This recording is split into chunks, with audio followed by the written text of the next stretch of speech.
It started one night in late spring. The windows were open, the soft hum of the ceiling fan filling the silence that had settled between us. I sat on the edge of the bed, scrolling through my phone, pretending not to notice the way Lily lay on her side, her back turned toward me like always.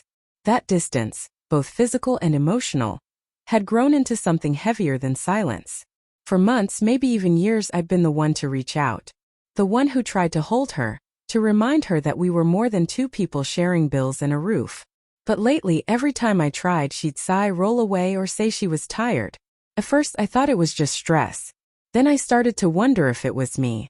That night, when I leaned closer and kissed her shoulder, she muttered without turning around, "Ethan, stop. Not tonight." I paused, staring at her outline in the dim light. "It's always not tonight, Lily. Do you even care anymore?"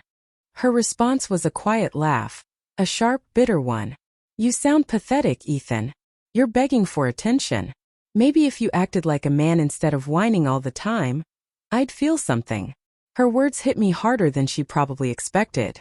I remember sitting there, frozen, my chest tightening. I wanted to shout, to defend myself, to remind her of the years I'd stood by her. Through her rough job transitions, through her depression, through everything. But instead I said nothing. Because I realized then that I had been begging for love, for validation, for scraps of affection. The next morning she acted like nothing had happened. She made coffee, hummed softly, and even asked if I wanted breakfast. I watched her move around the kitchen as if she hadn't just gutted me the night before. That's when something shifted inside me. A quiet voice whispered that I was done trying. I didn't announce it. I didn't make a scene. I just stopped. Stopped reaching out, stopped asking, stopped hoping she'd change. I focused on work, hit the gym again, started reading at night instead of waiting for her. And funny enough, she noticed. "Why are you so quiet lately?" she asked one evening, her tone carrying a hint of confusion. I smiled faintly and said, "Just tired, I guess." But what I really meant was, I'm tired of being the only one who cares. It was the beginning of the end, though neither of us knew just how fast things would change after that. Days turned into weeks, and my silence started to bother her more than my begging ever did. She'd glance at me across the dinner table, expecting me to start a conversation, but I'd stay quiet, calmly eating my food. The man who once pleaded for her affection was gone. What replaced him was someone she didn't recognize. Someone who no longer revolved around her moods. At first she brushed it off. But then I noticed her trying. She'd ask, "Want to watch something together tonight? Or you're heading to bed early again?" Her tone wasn't warm though. It was cautious, like she was trying to understand what changed. The real turning point came one Saturday night at her friend's birthday party. I hadn't wanted to go, but she insisted. "It'll be fun," she said, tugging my arm with a smile that didn't quite reach her eyes. I gave in.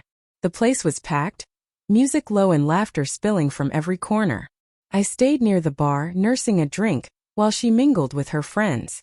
At one point I overheard one of them, a tall brunette named Claire, teasing her. "So how's Ethan these days? Still all over you?" Lily laughed. A loud, cruel sound. "Oh please. He used to beg for intimacy. Now he's probably too busy sulking to even try." The words hit me like a slap. But this time I didn't feel anger, just clarity. I realized then that I had been a character in her story, one she could mock when it suited her. But what she didn't realize was that her joke no longer had power. When she found me a few minutes later, I was already putting my glass down. "Ready to go?" I asked calmly. She blinked, surprised. "Already? The night just started." "Yeah," I said, meeting her eyes. "For you maybe. But for me it's over." She frowned. "What's that supposed to mean?" I didn't explain. I just left. That night I slept peacefully for the first time in months. There was no anger, no sadness, just a strange calm. The next morning I packed a small bag and drove to my brother's place. When Lily called, I didn't answer. Her text came later, confused at first, then frustrated, and finally desperate. "Ethan, what's going on? Are you really leaving over something stupid I said? Can we just talk?" I didn't reply. For once, my silence spoke louder than anything I could have said. It wasn't revenge. It was release. But what came next I didn't expect at all. 3 days passed before I saw her again. I turned my phone off, needing space to think clearly. When I finally came back home to grab a few things, she was there, sitting on the couch in her robe, eyes red and swollen. For the first time in a long time, she didn't look angry or proud. She looked lost. "Ethan," she whispered as soon as I stepped inside. "Where have you been?" I didn't answer right away. I walked past her, heading toward the bedroom. "Just getting my stuff," I said flatly. She followed me, her voice trembling.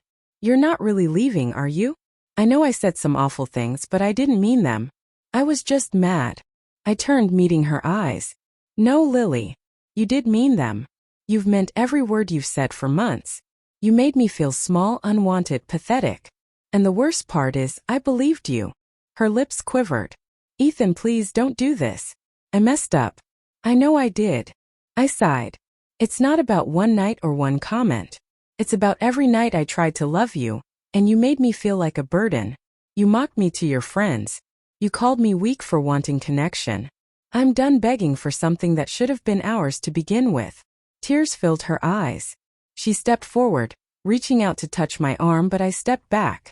"I never thought you'd actually walk away," she whispered. "That's the thing," I said softly. "Neither did I. When I left that day, she didn't chase me. But the messages started coming a week later, long, emotional, and filled with regret.